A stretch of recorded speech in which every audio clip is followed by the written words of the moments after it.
Do you actually drink tea on this? We do. Okay. I mean, it's a tiny cup. Okay. Oh, you're gonna drink the same tea I picked? Oh. I guess so, right? We can. We don't really have rules. Yeah.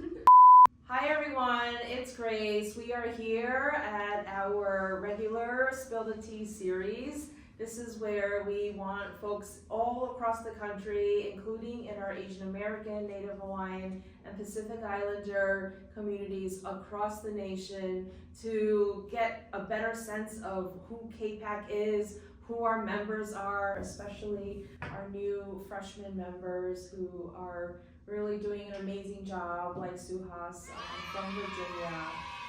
We're so proud of all his work, and especially during times of shutdown, during these unprecedented times, how you and your team have just been watching over so many in our community, in our AA and HPI communities, and federal employees who have been treated really unfairly this last year. Just thank you for all your amazing leadership. But wanted to ask a few questions so people get to know you even better. Suhas, you have already made a strong impact during your first term here in Congress and as a member of KPAC's leadership. Could you start by telling us a little about yourself and why did you run for office? Oh yeah, well thank you, and I'm so honored to be here. I am from Virginia. I represent Dulles Airport, and I have the best and worst commute in Congress, so I drive in 40 minutes to an hour every day and back. And the rule for having a stipend in the city is 50 miles. I live 47 miles away, so I'm just outside of it, but that's okay because I get to spend more time with my kids. But I didn't think I would be in Congress, but I worked in Congress once. I was in LA on healthcare, and then I worked in the Obama White House. But every time I keep quitting politics, it keeps bringing me back in. So here I am, and I'm on the oversight committee, and so we're doing a lot of interesting things there, trying to hold this administration accountable. And I'm on the science committee. We don't meet much these days, and then I'm on the ethics committee as well. So we have a lot of work in Congress here we're doing to try to represent the American people. Yeah, well, you are the public servant that is totally meeting the moment, and we're so grateful. And I've seen your kids run around. Speaking of family, as a father of 2 young kids, do you have any family traditions that you're passing on to your kids? We love holidays, and so it doesn't matter the religion or the culture. So we celebrate St. Patrick's Day and then Eid. We celebrate all the Jewish holidays. Passover's coming up, but then Easter too. And so we love holidays, and it gives them a chance to learn about different cultures because we have a very diverse community in Virginia. Yeah, definitely. Oh, sounds like a fun household to be in. Well, turning into a more serious topic, we are now several weeks into President Trump's war with Iran. The war has cost billions of dollars, and with no clear objective that we are working towards, it is likely to cost billions more. Can you talk a little bit about your role as ranking member of the House Oversight Subcommittee on Military and Foreign Affairs? Can you talk a little bit about what, if anything, the administration has shared with your committee or Congress, and what answers are you and your constituents looking for? Yeah, we get a lot of briefings, and they're always propaganda, it seems. They don't really tell us what's really going on. They don't give us real justifications. They still haven't told us what the imminent threat was to our country.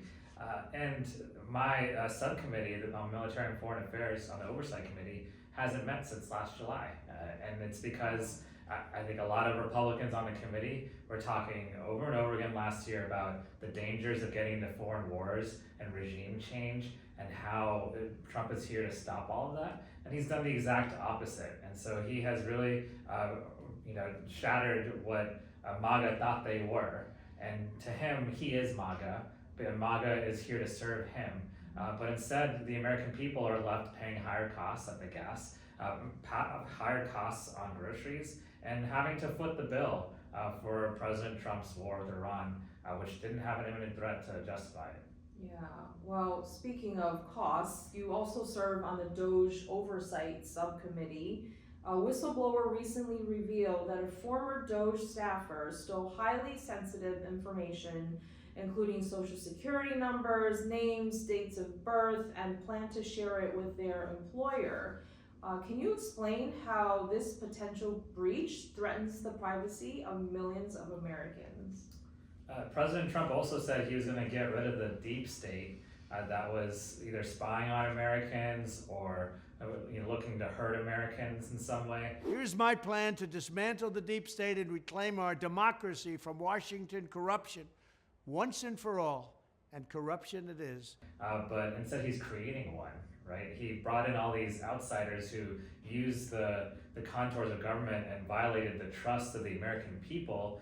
And it's just, really, really sad to see because now they're taking our data. We don't know all the damage that was done in government just through those few months in Doge and the many, many months since then that OMB and Russell Vought have done. And so I have federal workers and contractors in my district. They're blowing the whistle every week on new things. It's not over. That fight for our government institutions is not over. And it's not a fight just to protect the institution. We're always about trying to make them better. It's a fight over President Trump trying to seize the institutions to serve himself and serve his agenda. And so that is really dangerous, and no president should try to seize power the way President Trump has. Absolutely. Well, we're so grateful at KPAC and our country for your leadership and your oversight. Your constituents, your district, you have a disproportionately high number of constituents who serve in our government, who serve our country. So they and you know better than anyone what the impact has been, and we're so grateful. Any parting words, Suhas? This is sweet cinnamon tea, I think. I've never had it before, and I'm going to try a little bit right now, but cheers. Thank you so much for having me today.